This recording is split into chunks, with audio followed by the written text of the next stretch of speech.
explorers, welcome back to our channel. I hope you all are doing well. So, let us begin with chapter number 2 of English. And the meaning of the chapter is The Farmer and His Horse. तो इस chapter में हम एक farmer और उसके horse के बारे में बात करेंगे, right? So, before we begin with the chapter, let us read the overview of this. And the overview says the story emphasizes that judging events immediately can be misleading. कि कभी-कभी हम क्या करते हैं, कुछ चीज़ों को बहुत ज़्यादा जल्दी जज करना स्टार्ट करते हैं। But that is not good for us, right? जो कि कह रहे हैं कि जल्दी चीज़ों को जज करने से हमें शायद कभी-कभी कुछ गल गलतफ़हमियाँ हो जाती हैं या फिर हमें कुछ प्रॉब्लम्स फेस करने पड़ सकती हैं, right? So now let us read the story and know more about the chapter. So there is a Chinese story of an old farmer. तो ये एक चाइनीज स्टोरी है एक ओल्ड फार्मर के बारे में. He had an old horse for tilling his horse his fields. अब उसके पास एक बहुत बूढ़ा सा हॉर्स था जो कि वो अपनी लैंड अपनी फील्ड्स को टिल यानी कि फ्लो करने के लिए यूज किया करता था, right? He was very poor, वो बहुत ही ज्यादा गरीब था. He had the support of his old horse only, कि उसके पास सिर्फ और सिर्फ उसके बूढ़े हॉर्स का ही सपोर्ट था. The horse was very weak, कि जो हॉर्स है वो बहुत ही ज्यादा वीक था, कमजोर हो गया था. He did not like to work hard, इसको अब और ज्यादा मेहनत करना बिल्कुल भी पसंद नहीं आता था. So one day the horse escaped into the hills and stayed there so that he would not work hard. अब एक दिन हॉर्स जो है वो वहां से बचकर भाग गया पहाड़ों में और वहीं जाकर रहने लगा ताकि अब उसे और ज्यादा मेहनत ना करनी पड़े.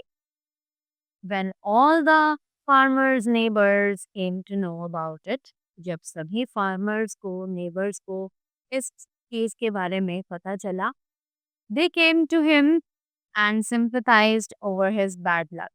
कि वो सभी उस फार्मर से मिलने आए और उन फार्मर ने सॉरी और उस फार्मर को सबने पीठ पे थपथपाया और अपनी दया उसके प्रति जाहिर की, सिंपैथी उसे दिखाई, राइट?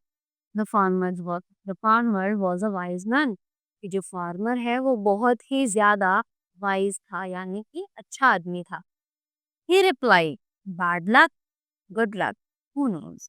अब उसने बोला कि ये मेरे लिए शायद एक बैड लक था या फिर एक गुड लक, किसको पता, right? The old farmer did all his field works himself. अब ओल्ड फार्मर जो था उसने सारा फील्ड का काम अपने आप करना शुरू कर दिया. A week later, the horse returned with a herd of wild horses from the hills. अब उसी के बाद जो हॉर्स था वो एक हॉर्स के झुंड के साथ वापस आया गांव में हिल्स से, right? When all farmers neighbors came to know about it, जब सभी फार्मर के जो नेबर्स थे उन सभी को इस चीज के बारे में पता चला, they came to him to congratulate the farmer on his good luck. अब उसी के बाद जब फार्मर के जो लेबर्स हैं उनको इस बारे में पता चला कि जो उस फार्मर का हॉर्स है वो वापस आ चुका है तो सभी उसे कॉन्ग्रेचुलेट करने के लिए गए, राइट? ही रिप्लाइड, गुड लक और bad luck, who knows.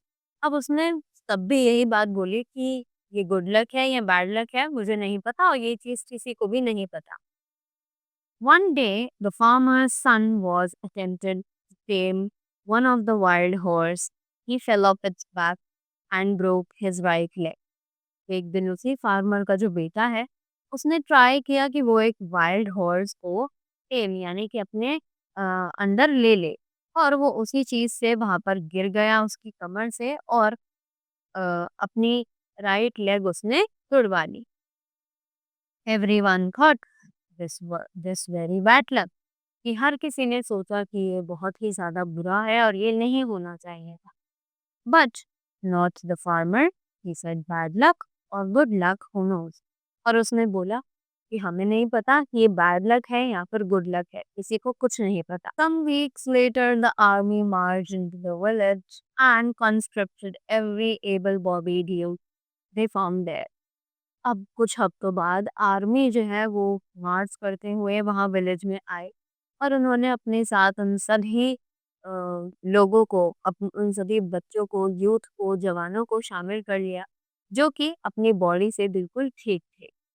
When they saw the farmer's son with his broken leg, they let him off. और जहाँ उन्होंने फार्मर के सन को देखा कि वो उसकी जो पैर है वो टूटा हुआ है, तो उन्होंने उसे जाने दिया। Now, was it his good luck? Bad luck? Who knows? अब उसने बोला ये किसके लिए गुड लक था और किसके लिए बैड लक, ये हम नहीं कहें, राइट। तो एक तरीके से देखा जाए तो हो सकता है कि ये फार्मर के लिए गुड लक हो, जिसके बेटे का पैर तक टूट गया था और वो इसी वजह से जो आर्मी है वो उसको अपने साथ नहीं लेकर, right. So that was all about the chapter. I hope you all enjoyed the story and learned something new from this. So thank you so much and have a great day ahead.